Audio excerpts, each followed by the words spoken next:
Auzu billahi mineşşeytanirracim. Bismillahirrahmanirrahim. Hamdan kesiran tayyiban ya rabbil alamin. Assalamu aleykum ve rahmetullahi ve berekatuh. Урматтуу кыргызстандыктар, мына Марва телеканалы Насихат радиосу түз эфирде. Буйруса сиздер менен мен Сейдаманов Родин Курманбекович бирге болмокчубуз.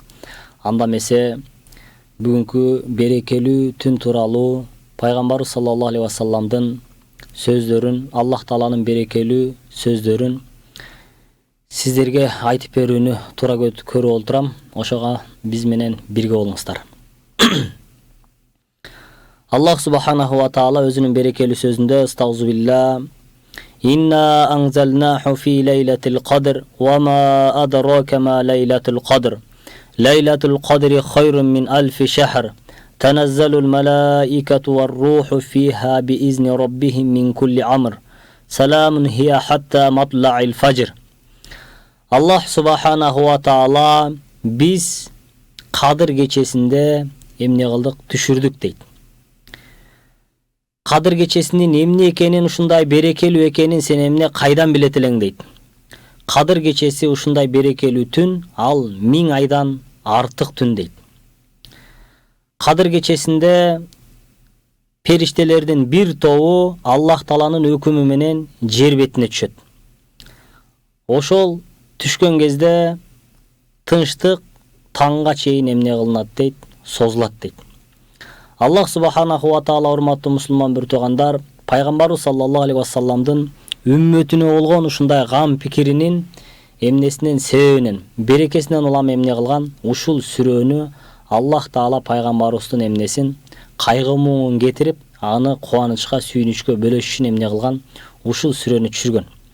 Себеби пайгамбарыбыз саллаллаху алейхи ва саллам мурунку коомдордун кандай бир эмне узак өмүрдө жашаганын эмне кылат, баянын уккан эле.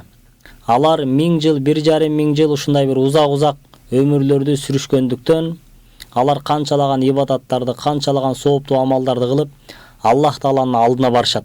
Алар кыямат күндө алардын даражалары бийик болот. Ал эми менин үммөтүмдүн жашы эмне 60 менен 70-тин ортосунда. Бирок анын дагы көпчүлүгүн эмне менен, уйку менен, көпчүлүгүн ушундай эмне менен, кайдыгерчилик менен, бейкапарчылык менен, жаштык кестеп эмне кылат, өткөрө берет дагы бир аз сооп менен, бир аз даража менен Аллах Тааланын алдына барабы деп эмне кылат, ушунчалык гам пикир кылат. Аллах Субханаху ва Таала пайгамбарыбыз саллаллаху алейхи ва салламдын гам фикирин, анын эмнесин, күйүтүн, анын ушундай бир сүйүнүчкө айландырыш үчүн ушул эмнени берекелүү сүрөнү эмне кылган, түшүргөн. О Мухаммад, сен кейбегин, мен сага ушундай бир берекелүү түндү эмне кылам, беремин. Эгерде ошол берекелүү түндө сенин жакындарың, үммөтүң ошол түнү ибадат кыла турган болсо, 1000 айдан артык, 83 жыл 4 айдан артык, 100 жылга жакын 100 жылдын эмнесин соовун берем деп Аллах Таала эмне кылган, баяндаган. Ошого сиз менен биз ушундай берекелүү күндөрдү эмне кылбашыбыз керек, колубуздан чыгарып албашыбыз керек. Пайгамбар саллаллаху алейхи ва саллам ман кама рамадана иманан ва ихтисабан гуфира лаху ма тaqaddama min zambi. Пайгамбар саллаллаху алейхи ва саллам айтат, ким Аллах Таалага иман келтирип, Аллах Тааладан сооп үмүт кылып, андан кийин Кадыр кечесин тозо турган болсо, кыям ошол күнү туруп эмне 2 рекет намаз окуй турган болсо, шүгүр намазын, тооба намазын, андан кийин эмне разычылык намазын окуй турган болсо, Аллах Таала ага 1000 айдан артык эмнени соопту жазат деген. Ошол экиге окуган ошол 2 рекет намазы 1000 айдан 100 жыл ибадат кылгандан дагы артыгыраак эмне ага сооп берилет деген. Эгер ошол күнү кайсыл бир адамга садака кыла турган болсо, ал кылган жакшылыгы дагы 100 жылга эмне кылынат деген, анын сообу көбөйтүлүп берилет деген. Ал күнү кандай бир жакшылык кыла турган болсо, анын сообу эмне кылынат, 1000 айда кандай бир жакшылык кылган болсо, андан дагы артыгыраак сооп берилет деген. Ошондой улуу күндө турабыз, урматтуу мусулман бир туугандар. Ушундай улуу күндү сиз менен биз Аллах Таалага моюнсунуп, пайгамбарыбыз саллаллаху алейхи ва салламдын көрсөткөн тартибинде өткөрүп алууну Аллах Таала бардыгыбызга насип кылсын. Пайгамбарыбыз саллаллаху алейхи ва саллам айтат, бул түндө кайсыл бир адам Эгер ушул 4 амалдын бирөөсү менен алектенип аткан болсо, анда ал кадыр кечесин тоскон адамдардын катарына кирет. Жана 83 жыл 4 ай ибадат кылган адамдардын катарына кирет деген. Биринчиси кадыр кечесинде 2 рекет эмне намаз окуп аткан болсо. Качан периштелер түшкөн акыбалда, намаз окуп аткан акыбалда болгон болсо, анда ал 1000 айдан артык ибадат, намаз окуп аткандын эмнеси ага соо берилет деген. Эгерде Аллах Таала ушул ыйык Рамазан айында эмне кылган, кадыр кечесинде, кадыр түнүндө берекелүү Кур'ан-ы Карим, нурун аля нур, нурду болгон Аллах Таала өзүнүн сөзүн эмне кылган, ушул кадыр кечесинде түшүргөн. Ушул себептен эмне кылынган, Рамазан айы ыйык болунган. Ошол түндө Аллах Тааланын өкүм буйруктарын аткарып эмне намаз окуп аткан болсо, биринчиси, экинчиси Кур'ан окуп аткан болсо. Качан периштелер түшкөн акыбалда адам Алла менен байланышып Кур'ан окуп аткан болсо, андагы ал адамдагы ошол соопко ээ болот деген.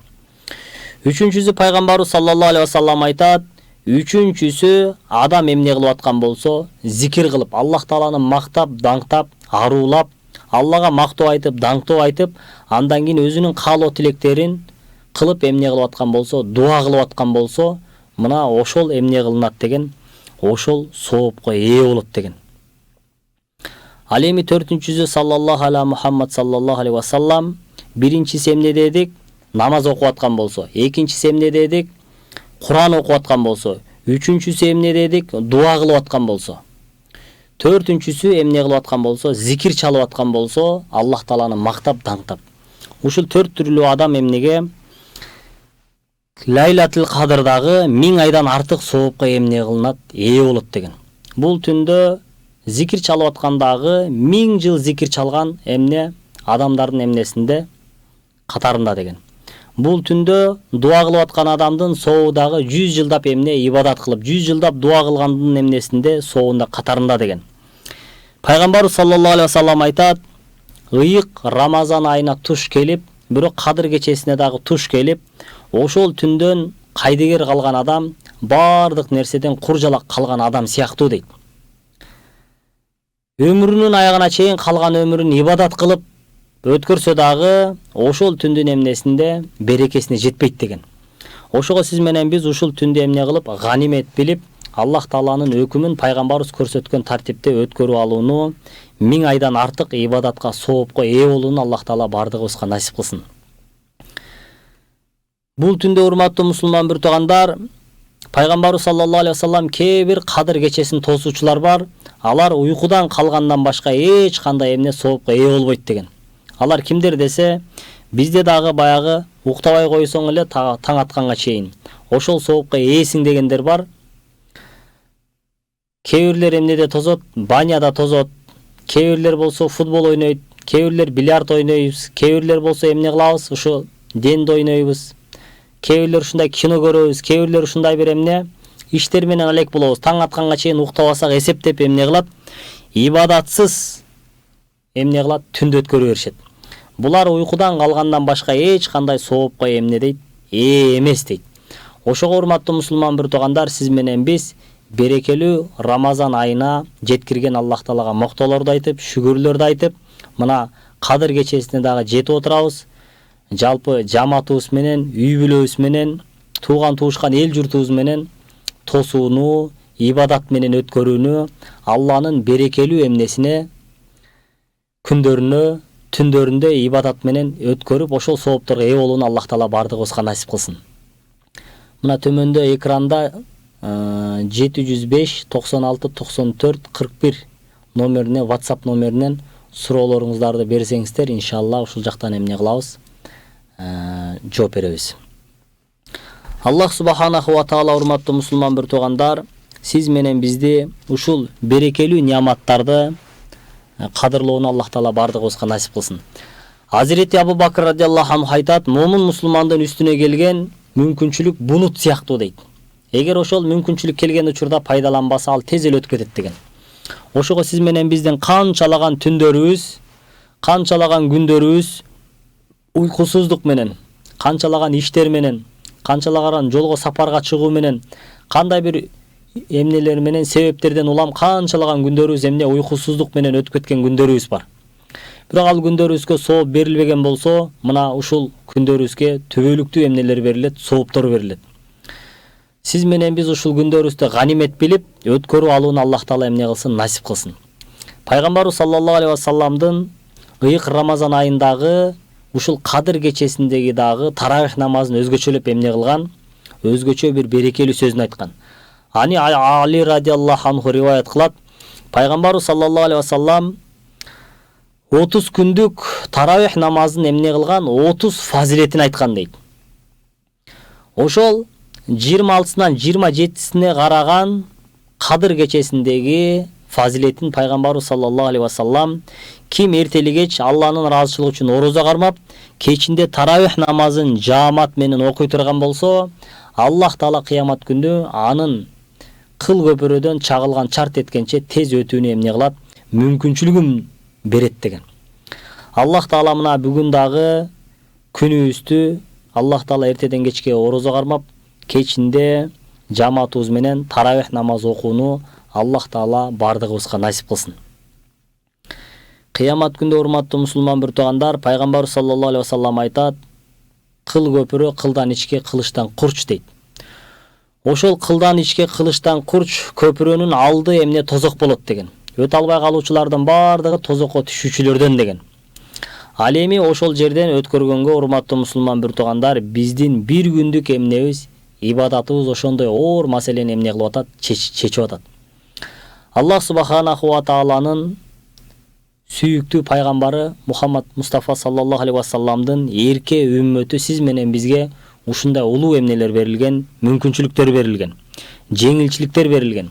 Ошого сиз менен биз бул дүйнөдө ошондой мүмкүнчүлүктөрдү пайдаланып, дүйнөдө бактылуу, ахиретте дагы түбөлүктүү бакытка ээ болууну Аллах Таала бардыгыбызга насип кылсын. Пайгамбар саллаллаху алейхи вассалам бул дүйнө машыгуунун жайы дейт. Ал эми кыямат күн бул эмне дейт? Ошол кыяматта кылган амалыбызга эмне практикалай турган эмне күн кыяматта болот экен, Махшар майданында.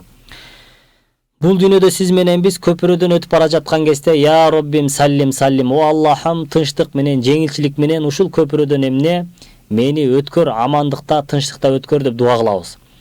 Ал эми ахиретке барган кезде дүйнөдө машыгып жүргөн адамга анын оозуна эмне ошол келме келет деген.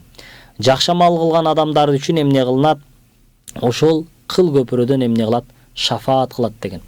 Ошого Аллах субханаху ва таала сиз менен бизге бир берилген өмүрдү туура пайдаланып, Алланын өкүм буйруктарын аткарып, Пайгамбар саллаллаху алейхи вассаламдын аркасынан ээрчип, эргешип жашап, Аллах Тааланын ушундай 1000 жыл ибадат кылган, 1000 жыл кабыл болгон ибадаттардын соопторуна ээ болууну бардыгыбызга Аллах Таала эмне кылсын, насип кылган болсун. Ассаламу алейкум, орозоңуздар кабыл болсун дейт. Аллах Таала бардыгыбыздын эмнебизди, орозобузду кабыл кылсын. Пайгамбар саллаллаху алейхи вассалам саум дейт. Ким орозо кармаган болсо, эртеден кечке. Ман сома рамадана айманан ва ихтисабан гуфира лаху ма тақаддама мин замбих.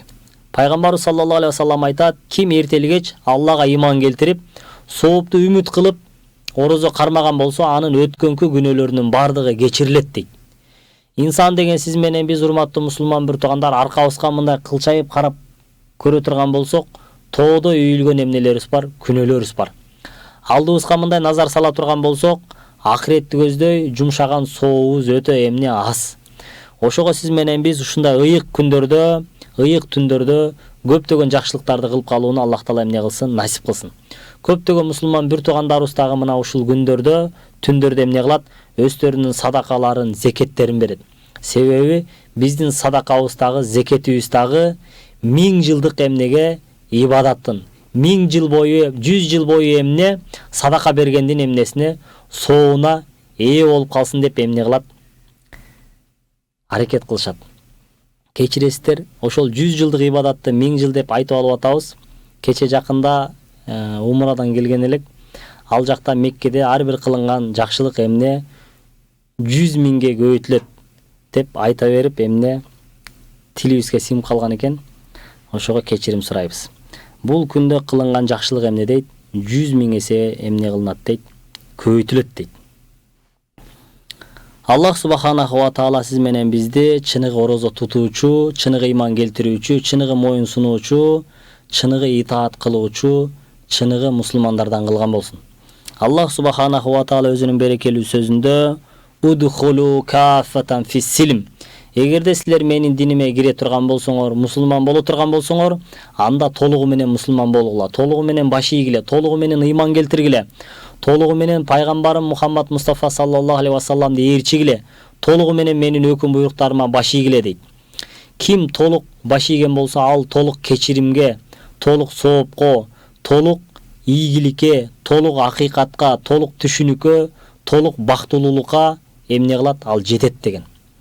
Эгерде Алланын өкүмдөрүнүн кээ бирин аткарып, кээ бирин таштай турган болсо, ошол динден канчалык моюн сунганчалык эмне дейт? Бир аз ага кечирим, бир аз ага сооп, бир аз ага түшүнүк, бир аз ага акыйкат, бир аз ага ийгилик, бир аз гана эмне бактылуулук берилет деген. Адам баласы бардыгыбыз эмне кийим кие турган болсок, кемтиги жок, толук кийим кийүүнү эмне кылабыз? Каалайбыз. Ырыскылана турган болсок, толук ырыскыны, берекелүү ырыскыны каалайбыз. Кандай бир нерсеге жете турган болсок, бардыгынын кемтиги жок, толук болуусун эмне кылабыз? Каалайбыз. Ошол сыяктуу эле Аллах Таала дагы пенделеринен толук моюнсунуу эмне кылат? Талап кылат. Ошого сиз менен биз колдон келишинче, мүмкүнчүлүгүбүздүн жетишинче Алланын өкүм буйруктарына толук моюн суна турган болсок, Алланын толук сообуна, кечиримине, акыйкатына, түшүнүгүнө, ийгилигине, бактылуулугуна эмне болобуз? Ээ болобуз. Ошого урматтуу мусулман бир туугандар, сиз менен биз Алланын өкүм буйруктарын кантип аткарууну пайгамбарыбыз саллаллаху алейхи ва саллам эмне кылган? Бизге үйрөтүп кеткен. Ошого сиз менен биз дүйнөдө Аллах субханаху ва таала эмне дейт? Кулил муъминина, аузу биллахи минаш шайтанир раджим, бисмиллахир рахманир рахим. Аллах Таала я айюхаллазина аману кул ин кунтум тухиббуна Аллаха фаттабиуни юхбибкумуллах ягфир лакум зунубакум валлаху гафурур рахим дейт. Аллах Таала ыйман келтирген менин сүйүктүү пенделерим, силер мени сүйө турган болсоңор, анда сүйүктүү пайгамбарым Мухаммад Мустафа саллаллаху алейхи ва салламды ээрчигиле дейт. Аны ээрчий турган болсоңор, мен силерди сүйөмүн дейт. Эгерде мен силерди сүйө турган болсом, анда мен силердин кылган күнөөңөрдү эмне кылам дейт? Кечиремин дейт. Аллах Таала мен кечиримдүү, мээримдүү, ырайымдуу затмын дейт. Ошого урматтуу мусулман бир туугандар, бардыгыбыз күнөөлөрүбүздүн эмнесин, кечирилүүсүн каалайбыз. Ошого сиз менен биз Аллах Тааланы сүйө турган болсок, анда пайгамбарыбызды эмне кылышыбыз керек экен? Ээрчишибиз керек экен. Пайгамбарыбызды ээрчий турган болсок, ар бир ишибизде эмнеге? Ийгилик, натыйжа болот. Ошого падышадан баштап кулга чейин пайгамбарыбыз саллаллаху алейхи ва саллам кандай жашап өтүүнү эмне кылган? Көрсөтүп кеткен. Ошого Аллах Таала бардыгыбызды пайгамбарыбыз саллаллаху алейхи ва салламдын аркасынан ээрчип, эргешип жашоону Аллах Таала өзү насип кылсын. Суроо келген экен. Ассаламу алейкум, орозоңуз кабыл болсун. Бүгүн кечинде кадыр түндү кантип тособуз дейт. Бүгүн кечинде кадыр түндү кантип тособуз? Жана алдын ала айтып кеткендей, эмне кылабыз? Сиз менен биз 2 рекеттен 12 рекетке чейин эмне кылабыз? Намаз окуйбуз. Намазга баягы тоюп калгандан кийин, андан кийин эмне кылабыз? Сиз менен биз Куран окуйбуз. Эгерде арабчасын билбей турган болсок, кыргызчасын эмне кылабыз? Окуйбуз. Андан кийин Курандан канча бир сүрө окугандан кийин, Курандан көңүлүңүз тоюп калгандан кийин эмне кыласыз? Аллах Тааланы арулап, мактап, даңктап, Алланы эмне кыласыз? Зикир кыласыз. Субханаллах. Аллах Таала ушундай кемчиликсиз эмне айыптардан таза зат. Альхамдулилла деп ар бир зикир чалып аткан кезде эмне кыласыз? Алланын берген неаматтарын эстеп шүгүр келтиресиз. Альхамдулилла, я Алла мага ушундай эмне мени бүткүл макулукаттардан өзгөчөлөп адам кылып жаратканыңа. Альхамдулилла, я Алла, адамдардын арасынан акыл бергениңе. Альхамдулилла, я Алла, адамдардын арасынан мага ден соолук бергениңе. Альхамдулилла, я Алла, адамдардын арасынан мени ушундай эмне берекелүү ушундай кыргызстандык кылганыңа. Альхамдулилла, я Алла, сага дагы шүгүрлөр, мактоолор болсун, даңктоолор болсун. Я Алла, мени канчалаган адамдардын арасынан тандап алып, ыйман хидаятын, туура жолду көрсөткөнүңө. Альхамдулилла, я Алла, эркек болсоңуз, я Алла, мени эркек кылганыңа. Аял заты болсоңуз, я Алла, мени аял заты кылганыңа. Альхамдулилла, я Алла, мага ушундай эмне ата эне бергениңе, альхамдулилля Алла мага ушундай бир туугандарды бергениңе, альхамдулилля Алла сага шүгүрлөр мактоолор болсун, мага өмүрлүк жар бергениңе. Канчалаган адамдар өмүрлүк жарга жетпей жүрөт. Альхамдулилля Алла мага шүгүрлөр болсун сага эмне мага бала чака бергениңе. Канчалаган адамдар бала чакага жетпей жүрөт. Альхамдулилля Алла сага шүгүрлөр болсун, мага эмне жашоо бергениңе. Канчалаган адамдар эмне өлүп кетишти. Альхамдулилля Алла мага шүгүрлөр, сага мактоолор болсун. Былтыркы Рамазанда канчалаган адамдар бар эле, быйыл жок. Мени ушу Рамазан айына жеткиргениңе. Альхамдулилля Алла сага шүгүрлөр болсун. Мени ушундай берекелүү күндөргө, берекелүү түндөргө, кадыр түнүнө жеткиргениңе деп Алланын ар бир эмне берген нияматтарына шүгүр келтирип эмне кыласыз? Аллах Тааланын мактайсыз. Аллаху акбарда Алланы улуктап, Алла сен бардык эмнеден жаратылган макулукаттардан улуусуң деп Аллах Тааланы эмне кылабыз? Бардыгынан арулайбыз. Сиз менен биз зикир чалып аткан кезде эмне кылабыз? Аллах Тааланын ушундай ысым сыфаттары менен дагы сиз менен биз сыфаттап, андан кийин этегинде дуа кыла турган болсок дагы жакшы болот. Аллах Таала эгерде мага дуа кыла турган болсоңор, Асмаул Хусна менин ысым сыфаттарым менен эмне кылгыла? Атап андан кийин дуа кылгыла деген. Ошого Аллах Тааланын 99тан ашуун эмнеси бар, ысым сыфаты бар. Эмне кылабыз? Ошол ысым сыфаты менен дагы Алланы мактап даңтайбыз. Ар-Рахман, Аллах Таала мээримдүү. Ар-Рахим, ырайымдуу. Ал-Малик, Аллах Таала чыныгы эмне? Падыша. Ал-Куддус, Ас-Салам, Аллах Таала тынчтыктын ээси, тынчтык берүүчү зат, тынчтыкты каалоочу зат. Аллах Таала Ал-Муъмин, Ал-Мухаймин, Ал-Азиз, Ал-Жаббар, Ал-Мутакаббир, Ал-Халик, Аллах Таала жаратуучу, Ал-Бари деп Алланын билген ысым сыфатыңыз менен эмне кыласыз? Аллах Тааланы ысым сыфаттап, Алла ушул улуу ысым сыфаттарың менен дагы мени дагы сыфаттай көр деп эмне кыласыз? Дуа кыласыз. Качан ошол зикир чалып, көңүлүңүз тойгондон кийин андан кийин эмне кыласыз? Дуа кыласыз. Бул түндө эмне кылынган? Асман эшиктери ачылынып, тозок эшиктери жабылып, бейиш эшиктери ачылган акыбалда сиз алакан жайып, Аллах Таала удууни астажиб лакум. Силер мага чын жүрөктөн ишенип дуа кылгыла, мен силердин дуаңарды кабыл кылам дейт. Аллахым, сен шек күмөнсүз кабыл кылуучу затсың деп шектенбестен, күмөндөнбөстөн алаканды жайып, биринчи эмне кыласыз? Намаз окуйсуз. Экинчи эмне кыласыз? Куран окуйсуз. Үчүнчү эмне кыласыз? Зикир чаласыз. Төртүнчү андан кийин эмне кыласыз? Дуа кыласыз. Ушул амалдарды кылып туруп дуа кыла турган болсоңуз, дуаңыз сөзсүз эмне болот? Кабыл болот. Дуанын дагы кабыл болуунун бирден бир себеби пайгамбарыбыз саллаллаху алейхи вассалам айтат: кайсы бир дуада мага салам салават айтылбай турган болсо, ал асман менен жердин ортосунда булут сыяктуу калып кала берет деген. Качан мага салам салават айтыла турган болсо, ал Аллага жетет, кабыл кылынат деген. Ошого сиз биринчи эмне дуагларды Аллага мактоо айтасыз. Экинчи пайгамбарыбыз саллаллаху алейхи вассаламга салам салаваттарды айтасыз. Үчүнчү анан алакан жайып туруп дуа кыласыз дагы эмне кыласыз? Андан кийин бата кыласыз, буйруса дуаңыз эмне болот? Кабыл болот.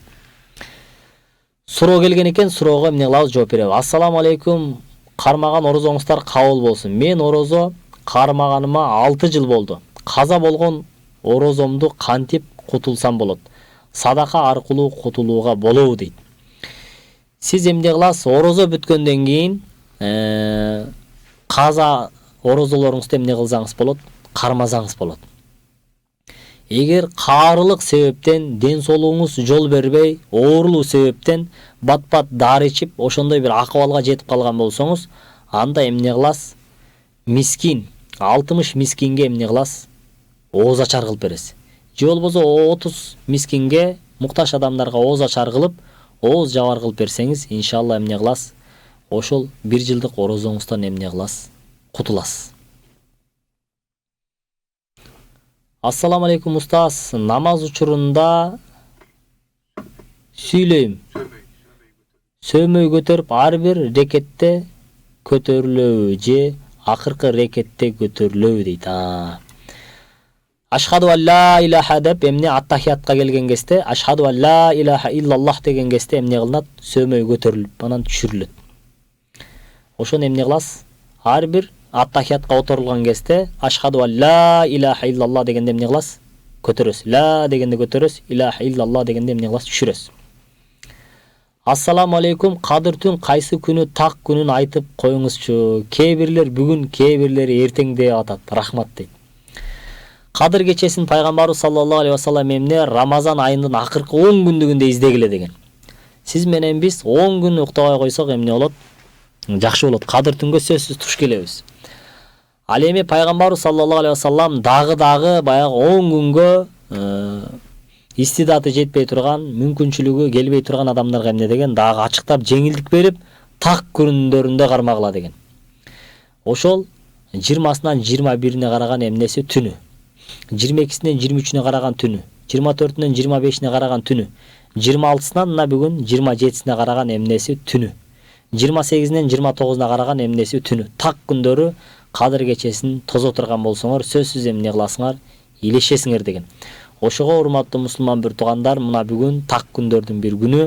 Көбүнчө мына ата-бабаларыбыз Орто Азия, Бухара чөлкөмү эмне кылган? Көпчүлүгү ушул 26-сынан 27-сине караган түнү Кадыр кечесин тапкан себептен ушул күнү көпчүлүк алымдарыбыз эмне кылат?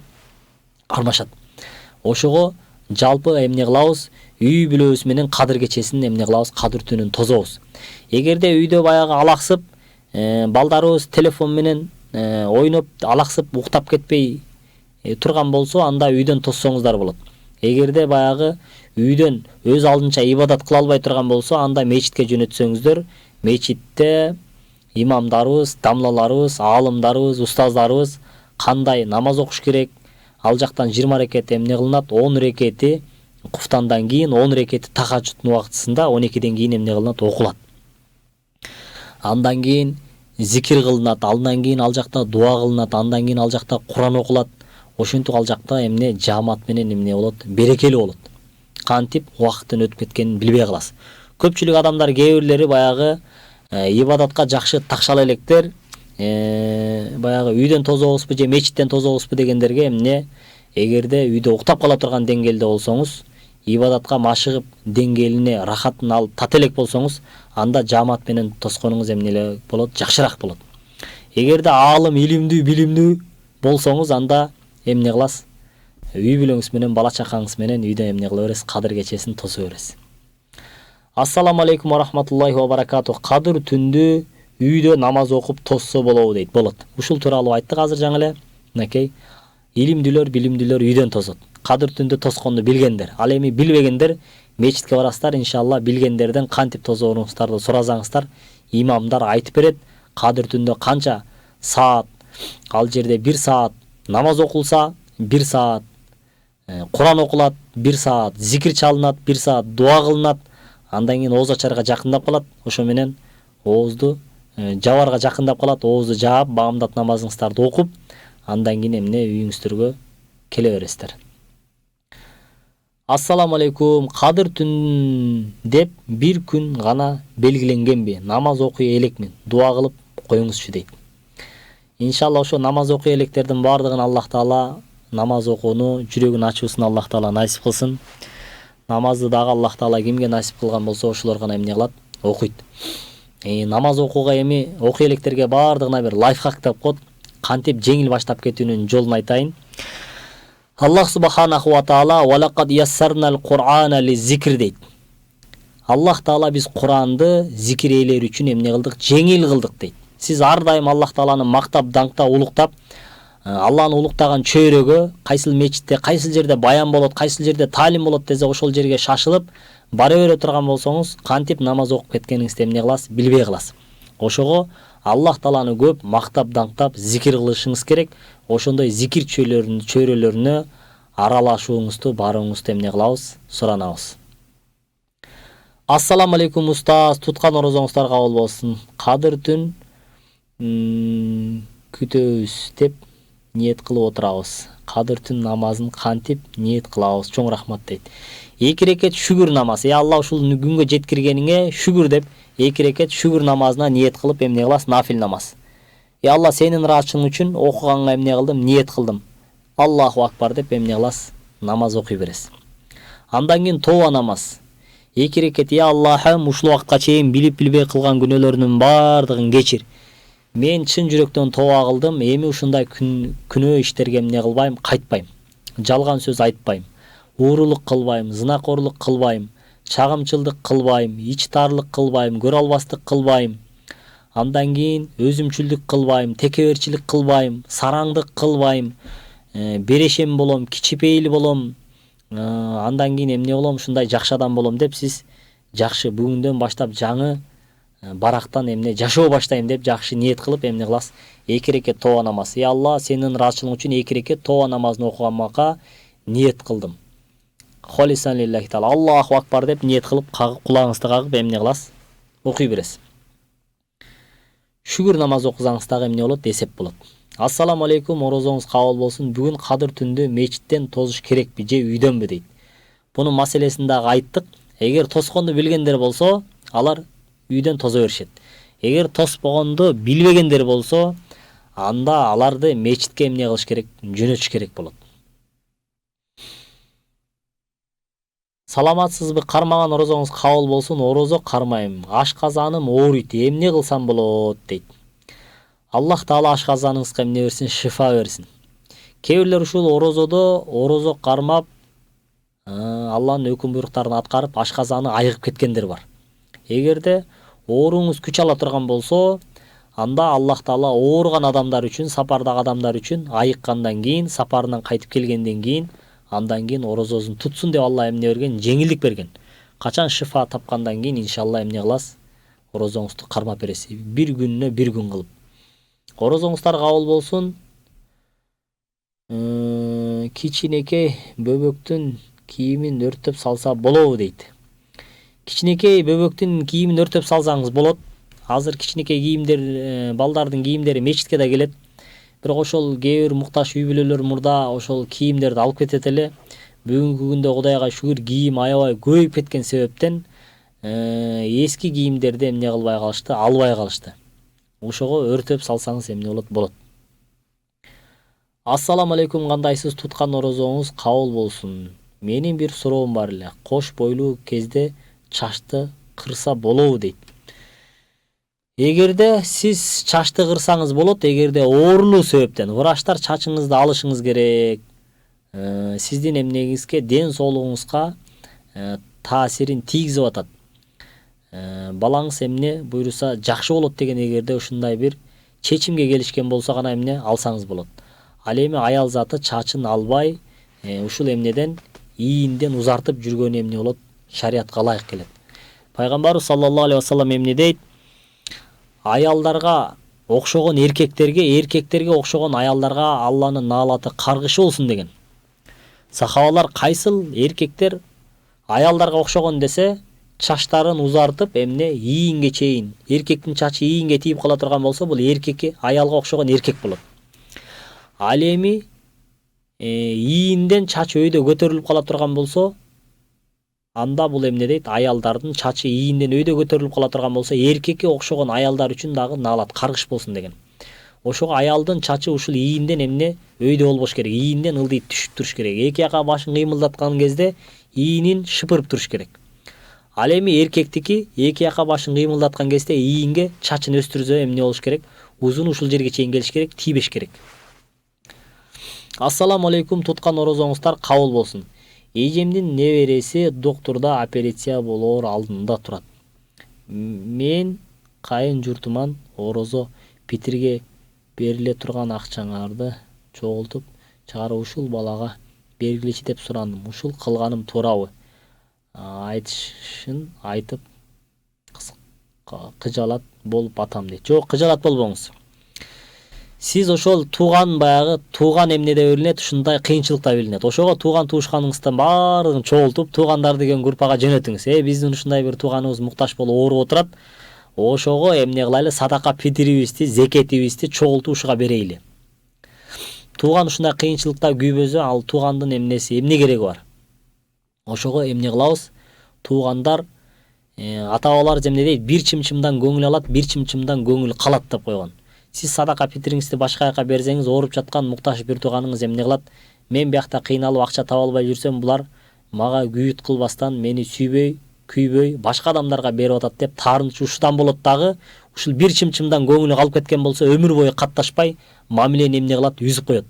Ошого мына колунда барларга ушул убакыттан пайдаланып зекетин бере тургандар, садакасын бере тургандар, фитрин бере тургандар ушундай берекелүү күндө, түндө эң биринчи өзүбүздүн туугандарыбыздан баштайлы. Анан коңшу колоңдорубуздан баштайлы, айылдаштарыбыздан баштайлы. Андан кийин барып анан эч кимди таппай калсак, анан баягы мечитке алып барып эмне кылабыз? Имамга беребиз, садака ящигине салабыз. Анан имам өзү кимдерге берет, ошол жоопкерчилигин алат. Бирок ага чейин эң биринчи эмне кылышыбыз керек? Өзүбүз жакындарыбызды таап бергенибиз садаканын эң жакшысы мына ушул болот. Ата бабаларыбыз эртеңки куйруктан бүгүнкү өпкө артык деген.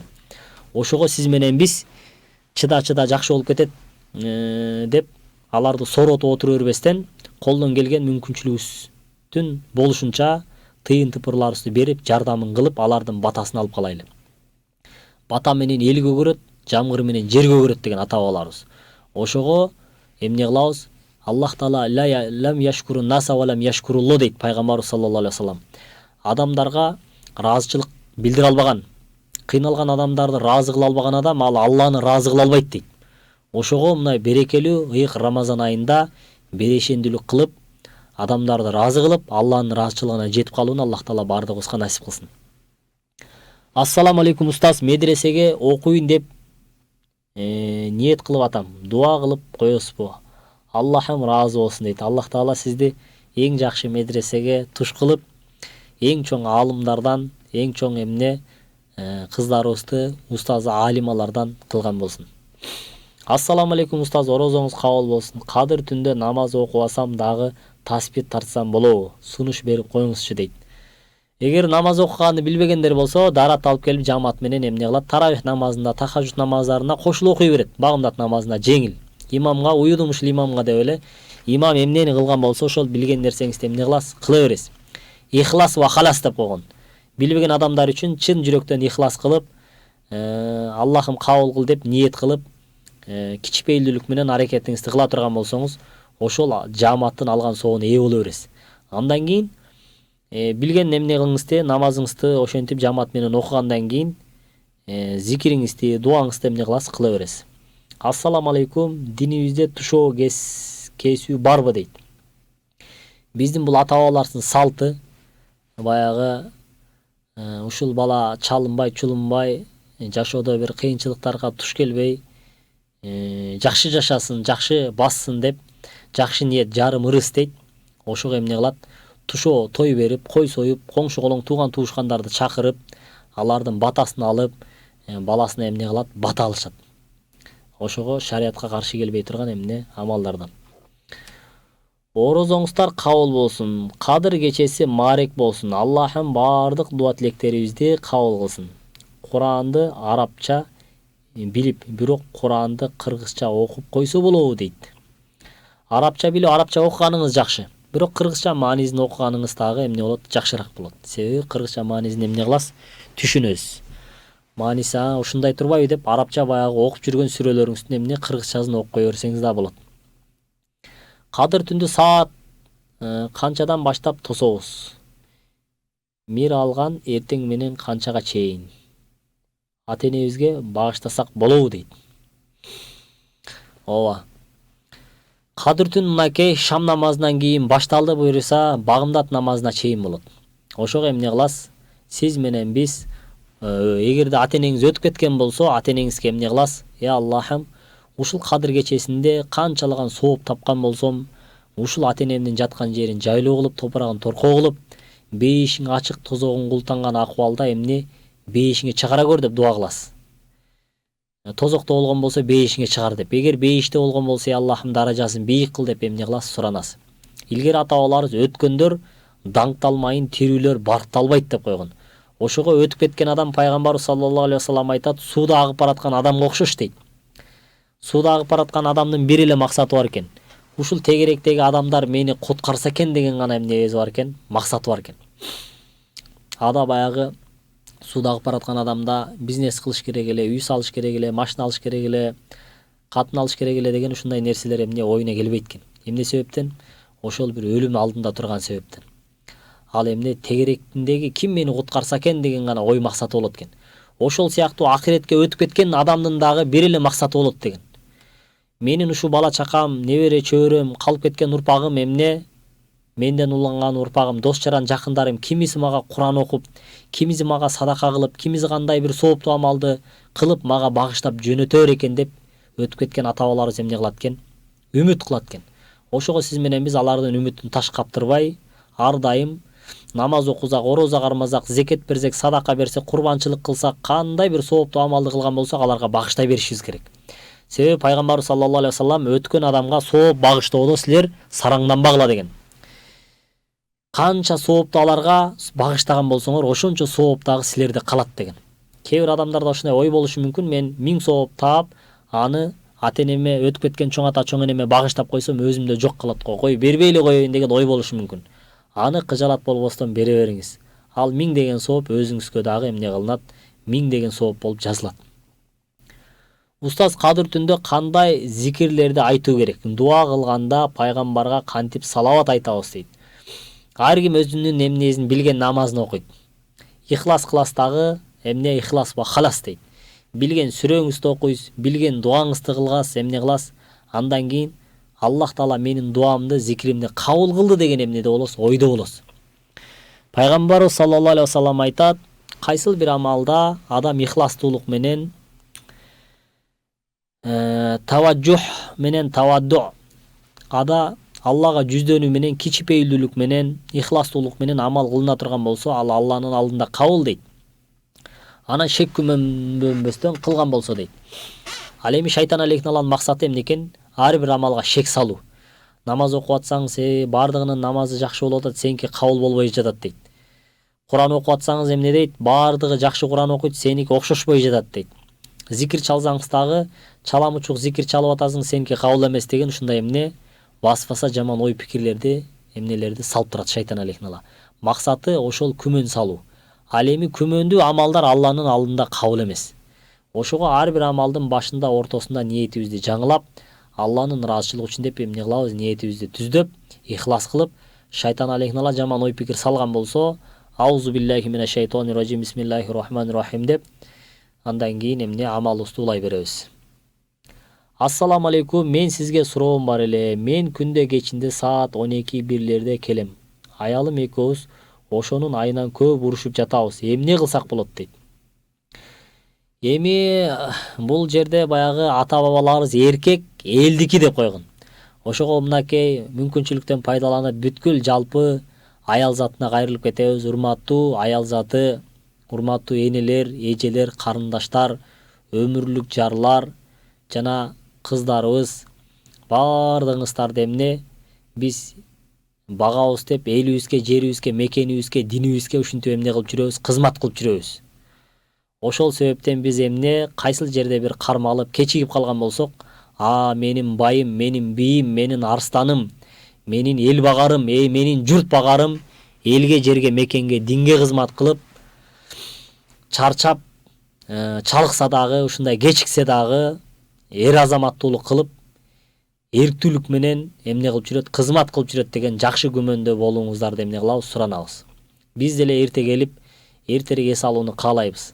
Бирок баягы коомчулугубузда азыр мынакей бардыгыңыздар көрүп аткандай, кайсыл шаардын бул башынан нарк башына барыш үчүн 1 саат, 2 саат, кээде 3 саатка чейин жолдо калып кеткен эмнелер болот, учурлар болот. Эгерде машинасы бар адамдар, машинасы жок, маршруткада калган болсо, анда ал дагы кечигип 4-5 сааты жолдо өтүп, азыр көптөгөн агаларыбыздын, аталарыбыздын өмүрлөрү мынакей жолдо өтүп аткан эмне учурларына бардыгыбыз көбүз. Ошону бир түшүнүү менен кабыл алып жашай турган болсок, буюрса жакшы жашоо болот. Саламатсызбы? Сизге суроом, күнү келе түшүмө өлгөн адамдар кире берет. Куран деле окуйм. Мен тааныбаган өлгөн адамдар аябай кыжаалат болом. Денем салмактанып, ооруп да калам. Сизге чоң рахмат дейт. Өлгөн адамдарга эмне кыласыз? Дуа кыласыз. Эгерде сиздин тааныштарыңыз же тааныбаган адамдар кирип аткан болсо дагы эмне кыласыз? Дуа кыласыз. Анан ошол эрте жатып, эрте тургандын эмнесин, аракетин көрөсүз. Намаз окубай жүргөн болсоңуз, намаз окугандын эмнесин, аракетин көрөсүз. Эрте менен турган кезде Эртең мененки зикирлерди эмне кыласыз, толтурасыз. Кечинде жатаарда дагы өзүңүзгө дем салып зикирлерди айтып жата турган болсоңуз, буйруса жаман түштөр сизге эмне кылат, кирбей калат. Ассаламу алейкум устаз, менин ашказаным ооруйт. Ошондуктан орозо тута албайм. Орозо фидиясын берип жүрөм. Акчалай берип жүрөмүн. Мискиндерге, жетимдерге дейт. Жакшы экен. Ооруган адамдардын бардыгы эмне кылат? Алла, ушул берип аткан садака питиримди өзүң кабыл кыл деп эмне кыласыз? Сиз берген болсоңуз, иншалла эмне кылат? Өтөт. Кийин буйруса ашказаныңыз жакшы болуп кеткенде эмне кыласыз? Орозо кармайсыз. Ассаламу алейкум, орозо кармап багымдат намазын окуп, бирок эч эле башыма кирбей атат. Эч эле жаттай албай атам. Эмне кылсам болот? Кадыр түндө уктаса болобу дейт. Эч эле эсиңизге кирбей аткан болсо эмне кыласыз? Сиз Аллах Тааланы көп зикир кыласыз. Аллах Таала «Валакад яссарнал Кур'ана лиззикир» дейт. Биз Куранды зикир кылуучулар үчүн эмне кылдык? Жеңил кылып койдук дейт. Эртеден кечке сиз менен биз дүйнөнү ойлой бере турган болсок, зээнибиз эмне кылат? Алсырайт дагы, жаттообуз кечеңдейт. Ал эми Аллах Тааланы көп зикир кылып жүрө турган болсок, буйруса зээнибиз ачылып, Куран жаттообуз, дуаны жаттообуз, дагы бир эмне амалдарды жаттообуз эмне болот? Жеңил болот. Ал эми кадыр түндө уктаса эмне болбойт? Болбойт. Уктап калган болсоңуз эмне болот? Анда жакындарыңыздарга, бири-бириңиздерге айтышыңыздар керек, мен уктап үлгүрөп бараткан болсом, мени тургузуп койгула деп. Ошого кадыр түндө сиз менен биз ушул түндү ниямат көрүп, кадырлап, барктап, ибадат кылып, 83 жыл 4 ай, 100 жылдык ибадаттын соонун алып калууну, күнөөлөрүбүз кечирилген акыбалда, тоодой үйүлгөн күнөөлөрүбүз тоодой соопторго ээ болуп, таң аттырууну Аллах Таала бардыгыбызга насип кылсын. Кадыр түндө саат канчага чейин тосуу керек? Мисалы саат канчадан канчага чейин дейт. Мына шам намазынан баштайсыз, буйруса андан кийин багымдат намазына чейин. Таң атканга чейин, таң атканда багымдат намазын окуп алып жатсаңыздар болот. Кээ бир алымдарыбыз айтат, ошол күн чыкканга чейин тозуп ишрок намазын окуп, андан кийин уйкуга кеткени жакшыраак дейт. Ар бир амалдар жакшыраак, эң жакшы болуп эмне кылынат? Бөлүнөт. Ошого иншалла эң жакшы амалдарды кылууну Алла бардыгыбызга насип кылсын. Ассаламу алейкум, дамла, орозонун кабыл болсун. Мен балдарыма дуа кылып коюңузчу, суранам дейт. Бардыгыбыздын балдарыбыз келечекте элге, жерге, мекенге, динге кызмат кылган, сатылбаган, сатпаган эр азаматтардан болуп чоңоюусун Аллах Таала бардыгыбызга насип кылсын. Ошондой эр азаматтардын чоңоюусуна мына сиз менен биздей болгон ата-энелерди ар дайым туура таалим, тарбия берип, аларга баш көз болуп, аларды жамандыктан коргоп, ар дайым жакшылыкка чакырып, аларга таалим, тарбия берүүнү бизге Алла насип кылсын. Ассаламу алейкум устаз, кабырда суроо бергенде кайсыл тилде болот дейт. Араб тилинде болот, бирок бүткүл адам баласынын бардыгы арабча эмне кылынат? Жооп беришет. Кабырда ман роббука, роббиң ким дейт. Кимге сыйынып жүргөн болсоңуз, ошону айтасыз. Аллага сыйынып жүргөн болсок, биз эмне? Роббум Алла деп айтабыз. Ман динук дейт, динин кайсыл дейт. Эгер ислам дини менен жашап жүргөн болсок, диним ислам деп жооп айтабыз.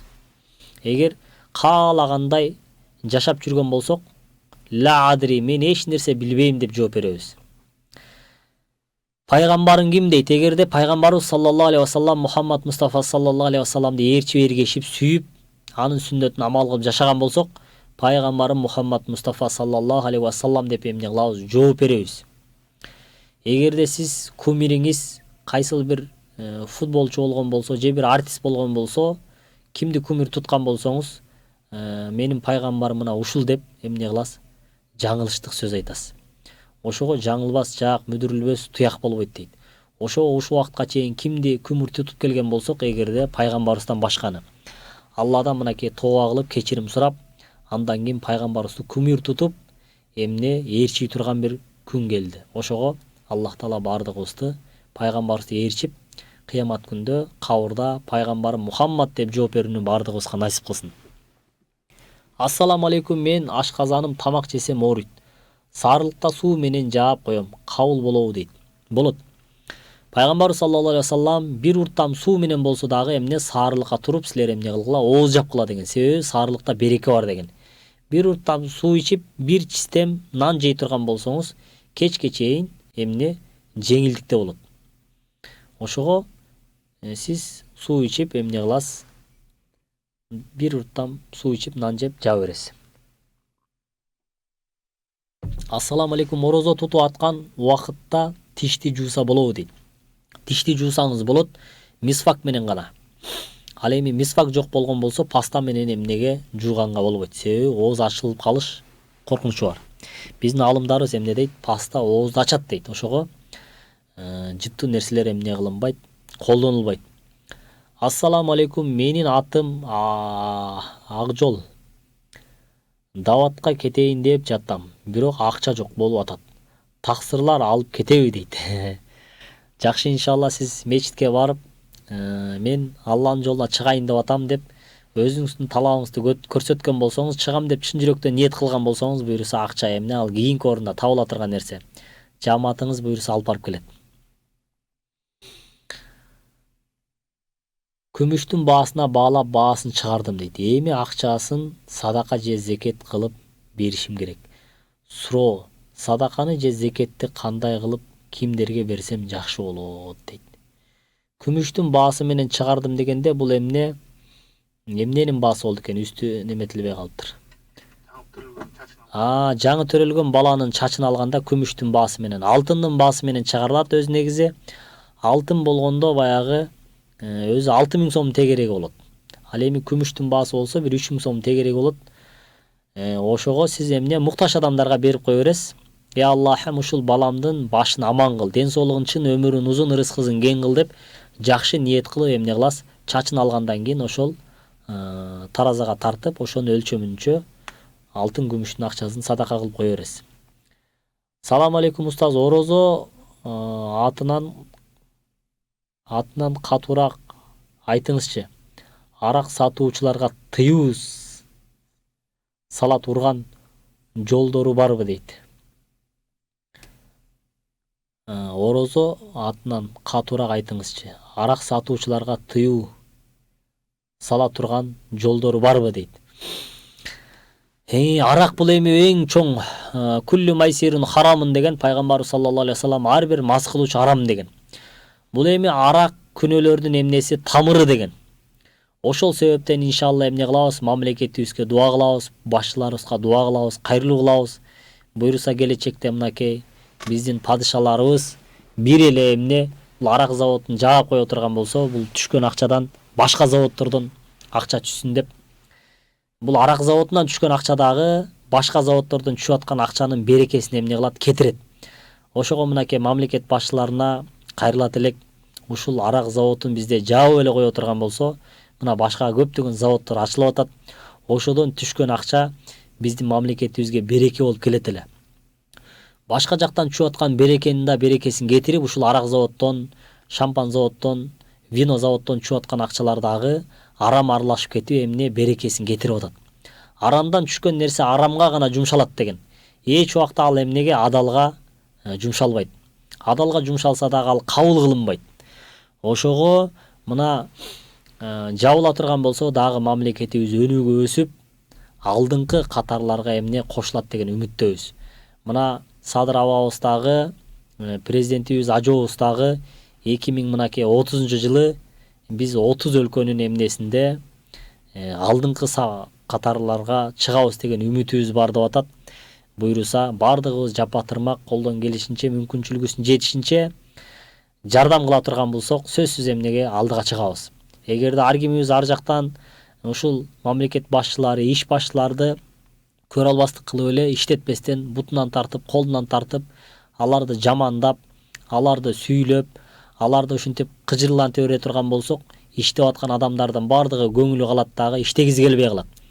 Ошого аларга сын пикир айтпастан ар дайым колдоо, коштоо көрсөтүүнү Аллахым бардыгыбызга насип кылсын.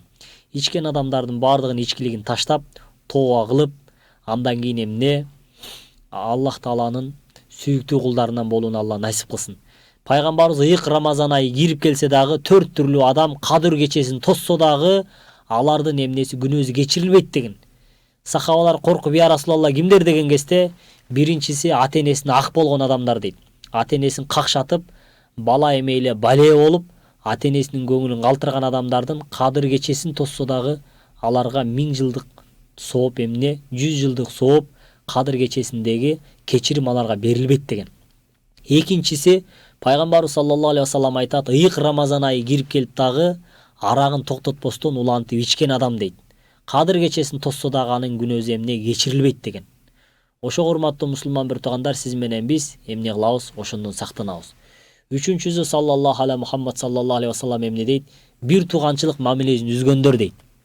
Туугандарына ар дайым күйүт менен, сүйүү менен, кемчилик кетип калса кечирүү менен кабыл албастан, алар менен тирешип, алар менен өчөшүп, алар менен ушинтип эсептешип, алар менен урматтуу мусулман бир туугандар бир тууганчылыгын үзүп салган болсо, ал кадыр кечесинде турса дагы, ибадат кылса дагы анын күнөөсү кечирилбейт деген. Орозо ушундай кечиримдерди алдын ала турган, тарынышып калган адамдарыбызды чакырып, аларга чай берип, ооз ачар кылып, кечирим сурап, алар менен ынтымакка биргелеше турган күндөрдү пайдалуу кылышыбыз керек, өткөрүшүбүз керек. Эгерде дагы эле кечире албай турган болсок, кечирген адамдардын дагы, кечирим сураган адамдардын кечиримин кабыл кылбай турган болсок, анда Аллах Тааланын кечиримине ээ болуш сиз менен бизди кылат? Куржалак калтырат. Бири-бирибизди кечиришип, кечиримди кабыл алышып, Алланын кечиримине ээ болууну Аллах Таала бардыгыбызга насип кылсын. Ассаламу алейкум устаз. Айт күнү орозо кармалабы же жокпу дейт. Айт күнү майрамдайбыз. Айт деген кубануу, анан кубантуу деген. Айт күнү бири-бирибизди конокко чакырабыз, айттайбыз, майрамдайбыз, кубанабыз. Андан кийин кылабыз? Жакындарыбызды кубантабыз. Ошол күнү сиз менен биз көбүрөөк белек бекчектерди алып, жакындарыбызды кубантабыз. Ким ошентип өзүн кубантып, жакындарын кубанткан болсо, ал чыныгы айт менен майрамдаган болот. Ал эми айт келсе дагы кайгы капага түшүп, маанайын чөгүп, өзү кубантпастан же башкаларды кубантпастан жүргөн болсо, анда ал айттын берекесинен кур калган болот. Кадыр түнгүн намазын түшүнүктүүрөөк кылып айтып бере аласызбы дейт. Кадыр түнгүнүн намазы жеңил. Нафил намаз окуйсуз. Шүгүр намаз, тоба намаз. Андан кийин Аллах Тааланын алдында ыраазычылык намаз. Ошол намаздарды сиз кыласыз? Нафил намаз окуйсуз, ошол жетиштүү болот. Ассаламу алейкум. Намаз окуганыма 12 жыл болду. Балагатка жеткенден берки каза намазымды кантип окуйм? Ар бир намазга кошуп окусам болобу дейт.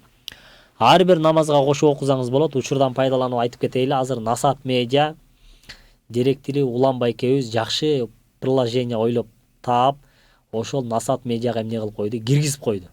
Каза намаздарды кантип толтурабыз? Күнүгө окуганыңызды кыласыз? Витишка кылып ичинен кете бересиз. 1 жылдык намазыңыз кантип жеңил окуп бүтүп калганыңызды кыласыз? Билбей каласыз. Ошол каза намазынын өзүнүн календарлары бар. Көптөрү бая чөнтөгүнө салып жүрүп, тияка калтырып, бияка калтырып унутуп кое берет. Ал эми телефонун унутпайт, ар дайым жанына салып жүрөт. Ошол телефонуңузда окуп бүтөр менен витишка кылып кыласыз? Кете бересиз. Ошондо буюрса жеңил болот. Ассаламу алейкум устаз. Орозоңуз кабыл болсун. Устаз, намаз окушту билбейм, бирок истигфар, зикир чалсам алдын ала чоң рахмат. Аллахым ыраазы болсун. Болот. Кадыр кечесинде намаз окуганды билбегендер кылат? Зикир чалат, дуа кылат.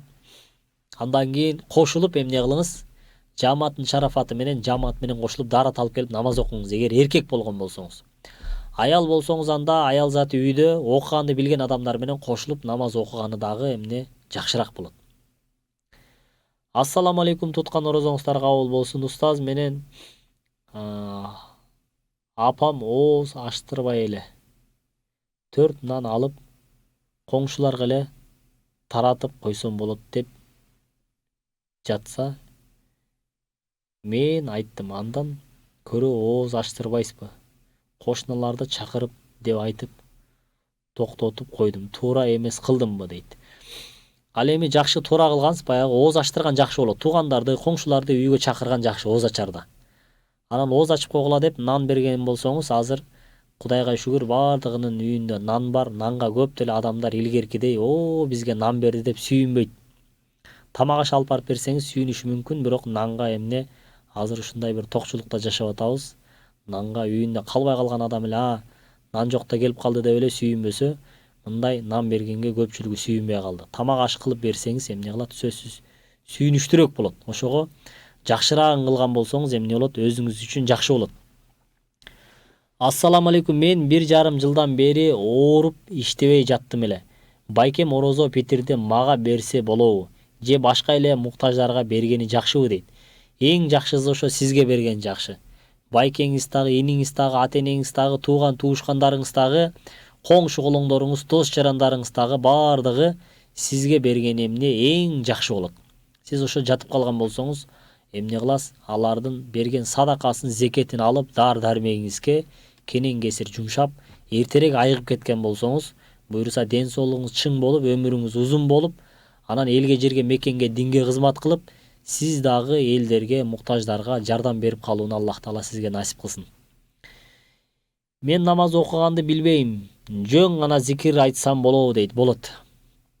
Ошого намаз үйрөнгөндө, окуганда эмне кылайлы? Бардыгыбыз үйрөнөйлү.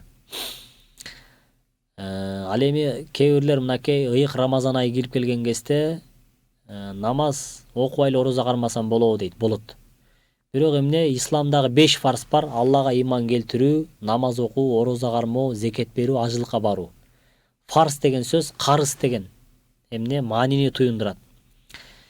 Кээ бирлер 5 фарздын 5-өүн тең аткарат, кээ бирлер 4-өүн аткарат, кээ бирлер 3-өүн аткарат, кээ бирлер 2-өүн аткарат, кээ бирлер 1-өүн аткарат.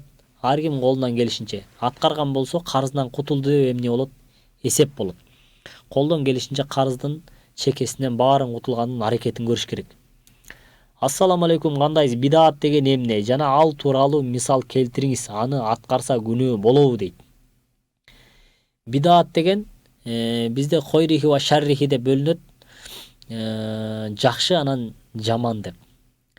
Жакшы дегени мисал үчүн машина чыкты, илгерки ата-бабалардын доорунда жок эле.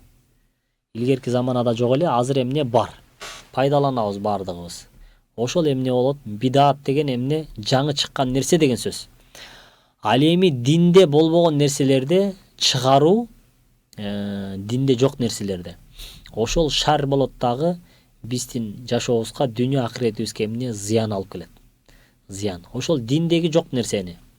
Динде мисал үчүн Меккеге барып эмне кылуу? Ал жакта таваф кылып, Каабаны айланып, дуа кылып, намаз окуп, эмне? Ал жактан замзам суу ичүү бар. Ал эми сиз ошол Каабаны айланбастан ёлканы айлана турган болсоңуз, замзам суу ичпестен шампанский иче турган болсоңуз, бул эмне? Бидаат. Диндеги жок нерсе. Бул эмне болот? Арам болот дагы, адашасы дагы, кафырлардын катарына кошулуп калыш эмнеси бар? Коркунучу бар. Мен больницада элем. Балама дуа кылып коесузбу? Бизге садака бер. Каалагандар барбы? Бир аз тыйындан да муктаж болуп жатабыз. Аллах разы болсун. О денги дейт. Мынакей садака питирин каяка берем дегендер болсо, мынакей 0707 81 22 93 деген номер бар экен. Ошого мынакей колдон келишинче, мүмкүнчүлүктүн жетишинче аз болсо дагы которуп койсоңуздар, иншалла жакшы болот. Себеби пайгамбарыбыз саллаллаху алейхи вассалам сооптун аздыгына силер эмне? Көңүл бурбай койбогула деген. Балким Алланын ыраазычылыгы ошол сооптодур дейт.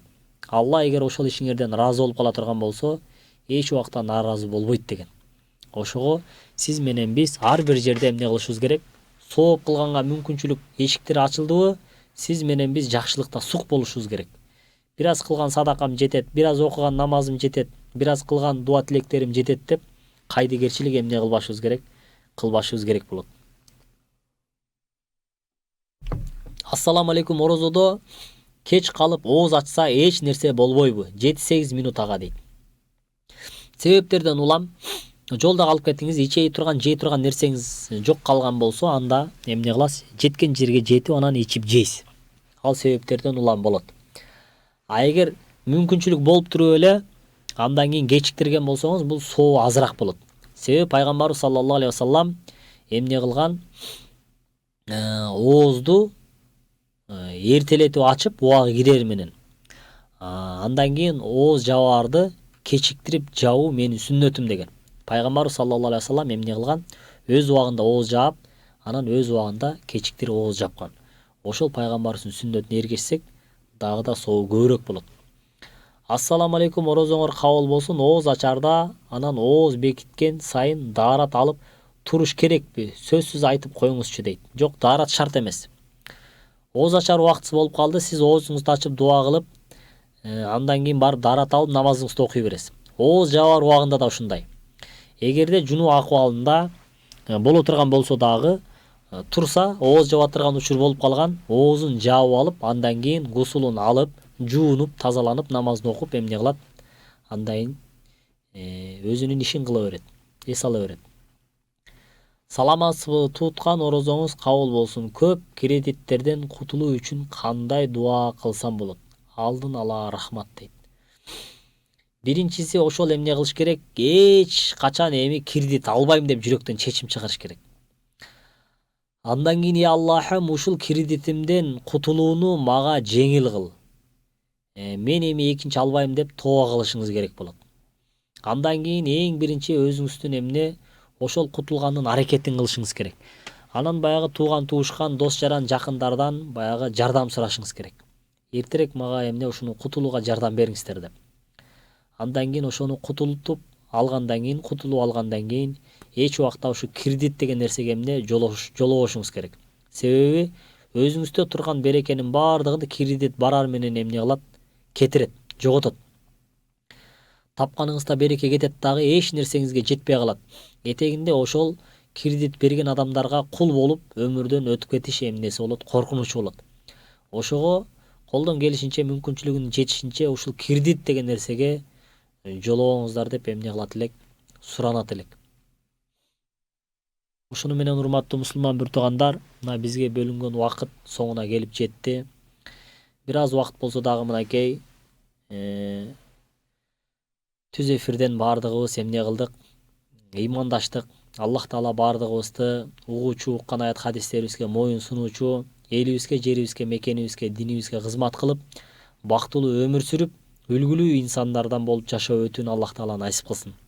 Ыйык кадыр кечесин Аллах Таала кадырлап, барктап, Аллах Тааланын өкүм буйруктарын аткарып, намаз окуп, андан кийин сиз менен биз Куран окуп, андан кийин Алланы зикир кылып, дуа кылып, тосуп алууну жана 1000 жыл, 100 жыл деген ибадаттардын соогуна ээ болуп, кечиримдерине ээ болуп, 100 жыл садака кылгандардын соопторуна ээ болуп калууну Аллах Таала баардыгыбызга насип кылсын. Субханакаллахумма ва бихамдик ва астагфируху ва атубу илейк.